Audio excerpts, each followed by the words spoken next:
कैसे रहोगे? आप चाहते हो कि मैं सफल हो जाऊं, क्या पता आप सफल हो? गिनवाऊं आपकी सफलताएं? कितने लोगों को बाइक चलानी आती है? तो आप सफल नहीं हो। बाइक चलाना भी एक सफलता है, शुरू में सबको तो नहीं आती ना। कितने लोगों को तैरना आता है? कितनों को आता है तैरना? तो आप देखो कितने सारे लोगों से सफल हो। कितने लोगों को कार चलानी आती है? तो पीछे मुड़ के देखो कितने लोगों से आप सफल हो। कितने लोगों को खाना बनाना आता है? तो देखो आप कितने सारे लोगों से सफल हो। मेरे को नहीं आता, है ना।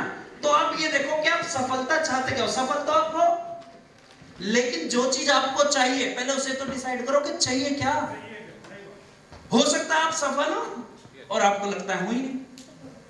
लिख लिया, चले आगे। अपनी जिंदगी को उस तरह से जिए जिस तरह से आप चाहते हो, जैसा आप चाहते हो। क्योंकि हम क्या करते हैं, हम लोगों की सलाह, वो मेरे बारे में क्या सोचेगा, वो क्या बोलेगा, मैं ऐसा करूंगा तो क्या होगा, मैं ऐसा नहीं करूंगा तो क्या होगा। नहीं, दूसरों की क्या बोलते हैं उसको, राय, या दूसरों की क्या बोल सकते हैं उसको, कोई बताओ। एडवाइस नहीं, जो दूसरे हमारे बारे में सोचते हैं, दूसरों का हमारे बारे में देखने का नजरिया, दूसरों का हमारे बारे में सोचने का नजरिया, उस चक्कर में हम क्या करते हैं, खुद का ही नजरिया बदल लेते हैं, है ना। तो हो सकता है आपके माता पिता या आपका पूरी फैमिली वो जॉब करती हो और आपका माइंड चलता हो एक बिजनेस में, अलग है, लेकिन आप उस प्रेशर में बिजनेस खोल नहीं रहे क्योंकि आपके घर वाले मानेंगे नहीं। हो सकता है ना ऐसा। क्या आप गलत हो या घर वाले गलत हैं? कोई गलत नहीं है ना। उनकी मेंटेलिटी उनके साथ है, आपकी मेंटेलिटी आपके साथ है। तो कई बार क्या होता है, जिंदगी को ना उस तरह से जियो। अब किसी बिजनेस में हो सकता है ज्यादा पैसा हो लेकिन उसमें आपका इंटरेस्ट ना हो, तो उसमें सफल होना मुश्किल है। मैं कहता हूं छोटी छोटी खुशियां भी जो आप चाहते हो, अगर आप वो काम करने लगो तो काम आपको कभी काम नहीं लगेगा। यही सफलता कहलाती है। आप अपनी जिंदगी को उस तरह से जीना शुरू कर दो आज के बाद जैसे आप जीना चाहते हो। कोई क्या सोचेगा क्या करेगा उस बात से कोई मतलब नहीं है। आपको जो जो चाहिए ना वो कुछ ना करो, एक पेपर लो, एक पेन लो, उस पर लिखना शुरू करो। सबसे पहले तो डिसाइड करो कि चाहिए क्या, और हर फील्ड में चेक करो पैसा कितना चाहिए, बॉडी वेट कितना होना चाहिए, है ना, शेप कैसी होनी चाहिए, आपका बिजनेस आपका करियर किस तरीके का होना चाहिए, आपकी पर्सनैलिटी, आपके दोस्त कैसे होने चाहिए, आपका सर्कल जिन लोगों में आप बैठते हो आपकी संगति कैसी होनी चाहिए। ये डिसाइड कौन करेगा? आप। लेकिन एक पेपर पे लिख के आगे आगे आएगी स्लाइड्स। ये बात समझ आई? कितने लोगों को पहली बात तो आज के बाद सफलता के लिए कुछ करने का मौका मिल गया जो अभी तक नहीं था? बात कितनी छोटी सी है ना, लेकिन हमें गाइडेंस तो मिल गई ना। तो आज का सेशन ना बहुत ज्यादा एक्साइटेड या एंटरटेनमेंट वाला नहीं होगा, क्योंकि आपको ये पता है एक्साइटमेंट करेंगे मरेंगे वंदे मातरम में करवा सकता हूं, दे सकता हूं ना एक्साइटमेंट, जोश भी दे सकता हूं, मोटिवेशन भी दे सकता हूं, आता है। लेकिन उस चक्कर में ये टॉपिक छूट जाएगा, है ना। दूसरी बात कि एंटरटेनिंग भी, पिछली बार एलडीपी कितनी बढ़िया रही, मुजफ्फरनगर से जो भाई आया था सबको हंसा के गया था ना, है ना। तो फिर हम एंटरटेनमेंट भी कर सकते हैं, गेम्स भी खिला सकते हैं, लेकिन नई नई चीजें। आपके लिए क्या इंपॉर्टेंट है, मैं चाहता हूं आपके समय का बेस्ट क्या हो सकता है, बेस्ट हम उस पर काम कर रहे हैं, है ना। तो आज क्या होगा, बातें छोटी होंगी लेकिन उनके मतलब बहुत बड़े हैं। एक एक लाइन बहुत सोच समझ के लिखी गई है, तो आप ध्यान से देखना, ठीक है। सबसे पहले आज डिसाइड करना आपके और सबके लिए सफलता अलग अलग है। बात समझ आई? हर किसी की सफलता, किसी को हो सकता है वेट बढ़ाना हो और हो सकता है किसी को वेट घटाना हो। अब वेट बढ़ाने वाले के साथ और वेट घटाने वाले की दोस्ती हो जाए और दोनों एक्सरसाइज साथ में करने लगे तो होगा क्या? दोनों का ही नुकसान होगा। आगे चले नेक्स्ट। हर इंसान जानता है कि सफलता पाने के लिए क्या करना चाहिए, फिर भी उन्हें सफल होने से कोई चीज रोक लेती है। ऐसा होता है नहीं होता है? जानते सब है ना कि पतली करना है? राहुल भैया जानते हो ना वेट कम करने के लिए क्या करना होता है? जानते हो ना? सबको पता है ना? 6th लेवल करने के लिए क्या करना होता है? कौन ऐसा है जो नहीं जानता? मेरे को बताओ। रॉयल्टी करने के लिए क्या करना होता है? कौन ऐसा है जो नहीं जानता हो? यानी कि सफलता पाने के लिए जो करना होता है जानते तो सब है, लेकिन उन्हें कोई ना कोई चीज रोक लेती है। क्या होती है वो? उनके होते हैं बहाने और सेल्फ डिसिप्लिन की कमी। ऐसा नहीं है कि आपको पता नहीं है, पता तो है, लेकिन वो करने का डिसिप्लिन ही आपके अंदर नहीं है। ये ऐसा नहीं है कि आप जानते ही नहीं कि आपको क्या करना है, जानते सब है। सुबह की मीटिंग लेनी चाहिए, कितने लोग जानते हैं? और लेते कितने? आधे से ज्यादा आप नीचे हो गए एकदम। जानते तो भैया, पर आज की तो छुट्टी है, क्या हो गया? आज की भी लिए किसी और दिन की छुट्टी है दीदी, क्या दिक्कत है ना? तो ऐसा नहीं है कि आप जानते ही नहीं है कि आपको क्या करना है, बल्कि ऐसा है कि आप में वो करने का अनुशासन, डिसिप्लिन नहीं है, जिससे सफलता मिलती है। अभी जैसे राहुल भैया ने बोला कि दौड़ लगानी होती है, चलो एक दिन तो मैं जबरदस्ती तुम्हें दौड़ लगाने ले जाऊंगा, हो जाएगा काम एक दिन में? उसके लिए क्या करना पड़ेगा? डिसिप्लिन लेना पड़ेगा। कमल भाई आए या ना आए, वेट किसे कम करना है? मुझे। तो दौड़ेगा कौन? और लेकिन हम क्या करते हैं, 4 दिन जिम जाएंगे, 5वें दिन उसने नहीं करा, भाई तूने फोन नहीं करा, मेरी आंखें नहीं खुली। अरे वो फोन करेगा उसकी बॉडी बनेगी, तू फोन करेगा तेरी बॉडी बनेगी भाई। आधे से ज्यादा लोग जिम इसलिए नहीं जाते क्योंकि उसने जिसको रात को बोला था कि सुबह उठा दी, उसने सुबह उठाया नहीं। कितने लोगों के साथ ऐसा हुआ है? हुआ ना? बाबू ये कह रहे हैं मेरे साथ हुआ है कि हमने रात को एक दोस्त को बोला ऐसा कल सुबह 5 बजे जिम, पूरे शिद्दत से ओके, और 5 बजे आंख खुल गई बाबू भैया की, आंख खुल गई, लेकिन इसलिए लेटा हुआ है कि जब उसका फोन आएगा तब उठूंगा। जिम वाले कम लोग हैं, वरना जो जो जिम जाता है ये सबके साथ होता है, मेरे साथ भी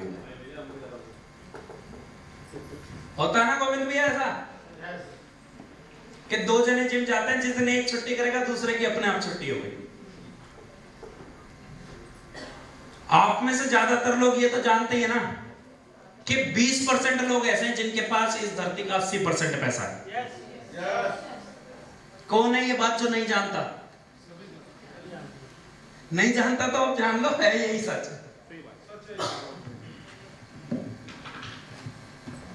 केवल इस धरती पे 20% लोग ऐसे हैं जिनके पास इस धरती का 80% पैसा है। तो आपका पहला गोल पता क्या होना चाहिए?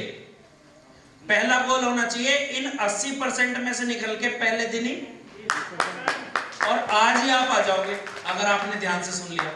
तो पहला टारगेट हम क्या लेंगे कि हम 80% की भीड़ से निकल के सबसे पहले काय में आ जाएं, 20% में आएंगे।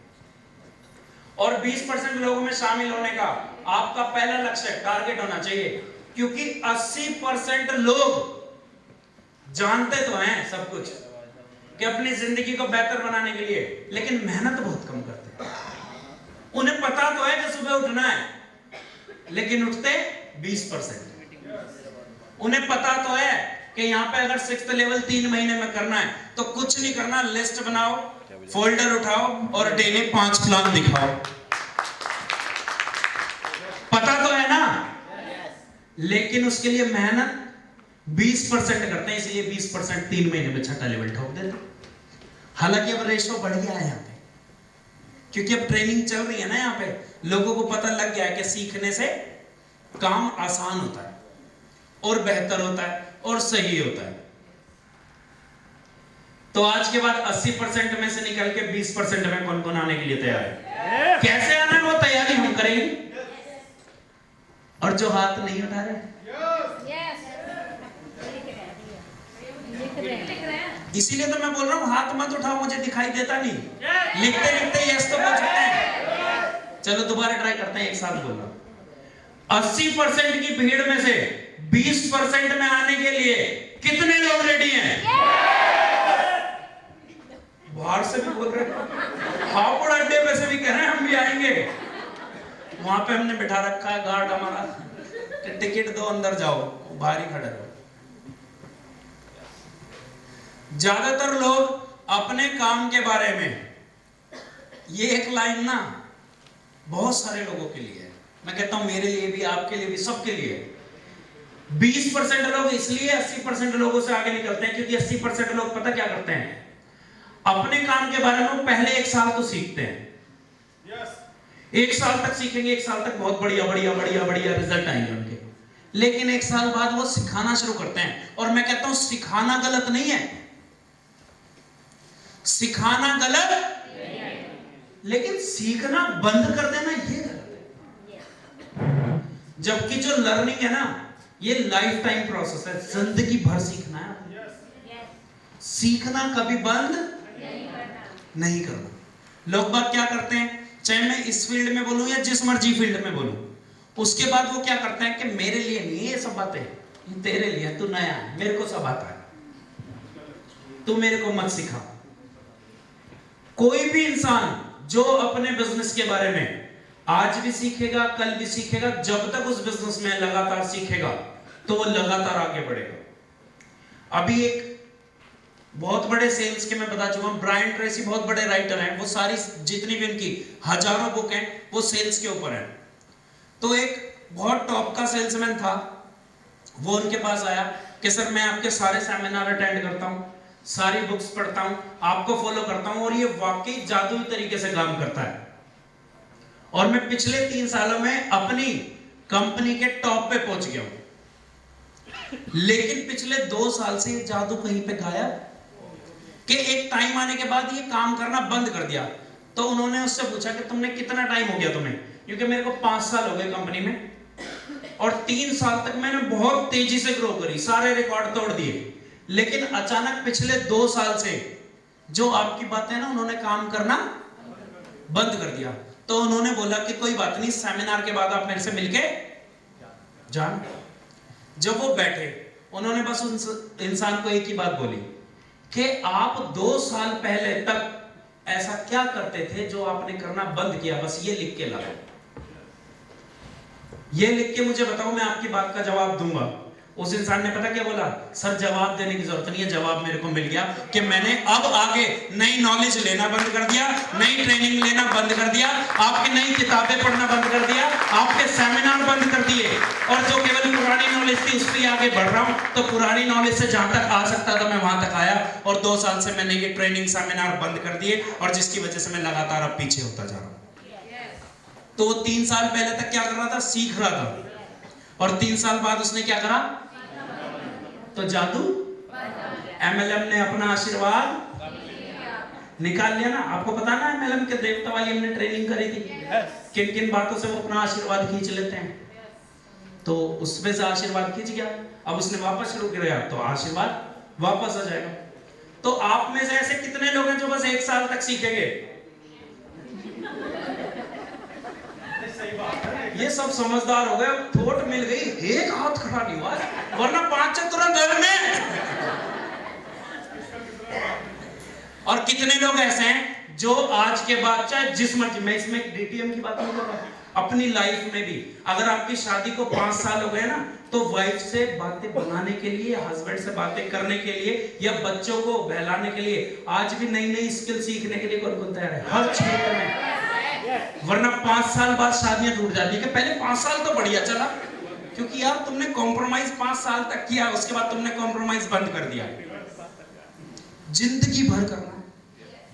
तो आप में से कितने लोग ऐसे हैं जो जिंदगी भर सीखने के लिए तैयार हैं, कि जितना सीख लिया ये तो है ही, अब आगे क्या, अब इससे बेहतर और कैसे किया जा सकता है, अब इसको और बेहतर कैसे किया जा सकता है। तो आप लोग उन 20% की श्रेणी में आ जाएंगे जिस दिन से आपने सीखना शुरू किया। अगर आप आज से शुरू करते हैं तो आज से आप 20% में आ जाएंगे। आज तक आपकी लाइफ कैसी थी उससे कोई फर्क नहीं पड़ता, लेकिन आज के बाद कैसी होगी इस बात से बहुत फर्क पड़ सकता है।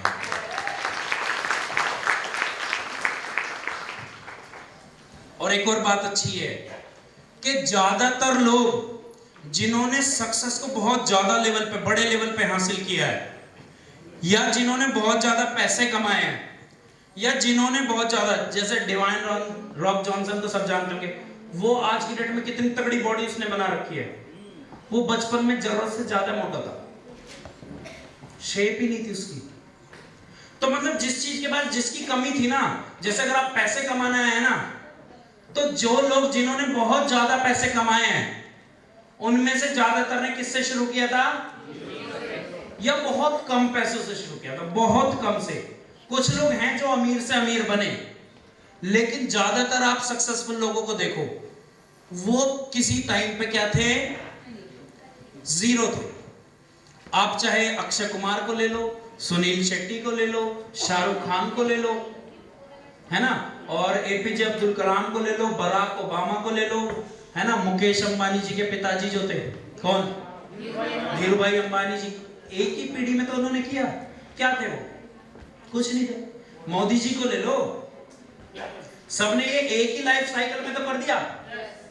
योगी जी को ले लो, जिस मर्जी को ले लो, उन्होंने क्या करा, या तो वो जीरो से शुरुआत करी या बहुत कम से शुरुआत करी। तो अगर आप में से भी आज भी कोई शुरू से शुरू करता है, तो भी मैं कहता हूं इस जिंदगी में टॉप पे पहुंचने का चांस आपके हाथ में है।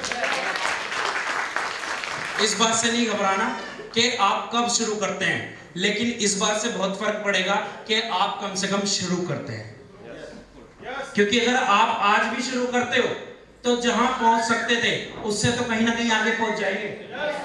कि अब क्या करेंगे ये सोच के जिंदगी पूरी ऐसे ही निकल जाती है। आगे चले। और अभी भी शुरुआत करने का एक बहाना दूं आपको, जो मैं अपने पे फॉलो करता हूं, ये मेरा पर्सनल है, ना कहीं आपको पढ़ा होगा, ना लिखा होगा, ना कहीं मिलेगा, मेरा पर्सनल है। कितने लोग ऐसे हैं जो मानते हैं अभी वो जिंदा है, और कितने ऐसे हैं जो मरे। दोबारा से समझाऊं, कितने लोग जिंदा बैठे यहाँ पे, जिंदा सारे। तो ऊपर वाले का आपके ऊपर आशीर्वाद है या नहीं है?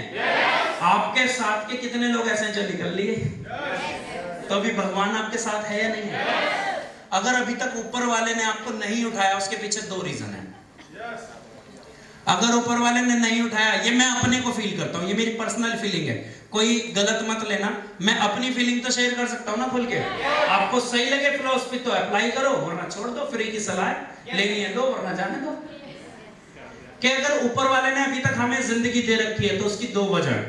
पहली कि जो वो हमसे चाहता है अभी हमने वो किया नहीं, अभी तक वो जो हमसे चाहता है ना हमने वो किया नहीं। और दूसरी बात एक और है कि अभी उसको उम्मीद भी है कि हम कर सकते हैं। क्योंकि जिस दिन उम्मीद खत्म हो गई कि यार अब ये क्या करेगा, जो बूढ़ा हो गया बिल्कुल बिल्कुल ऐसे हो गया, फिर उसके बाद क्या करता है, वो उठा लेता है। तो ऊपर वाला सोचता है कि अब ये क्या करेगा, चल इसको बुला ले। और या फिर जो आपने करना था वो आपने कर दिया, तो कहेगा इसने तो कर लिया। जवानी में नहीं मरते सक्सेसफुल लोग, मरते हैं ना जवानी में भी। जो बहुत, ब्रूस ली कितने साल में मर गया, 22 साल में, 23 साल में। लेकिन 23 साल में आज भी हम क्या कर रहे हैं उसके बारे में बात कर रहे हैं ना। तो दो रीजन है। पहला रीजन तो ये है कि आपने अभी तक वो किया नहीं जिसके लिए ऊपर वाले ने आपको भेजा है। दूसरा, अभी भी उसे आपसे उम्मीद है कि आप अभी भी वो काम कर सकते हैं। तो अगर ऊपर वाले को, भगवान को, आपके ईश्वर को आप पे विश्वास है, तो आपको अपने आप पे विश्वास नहीं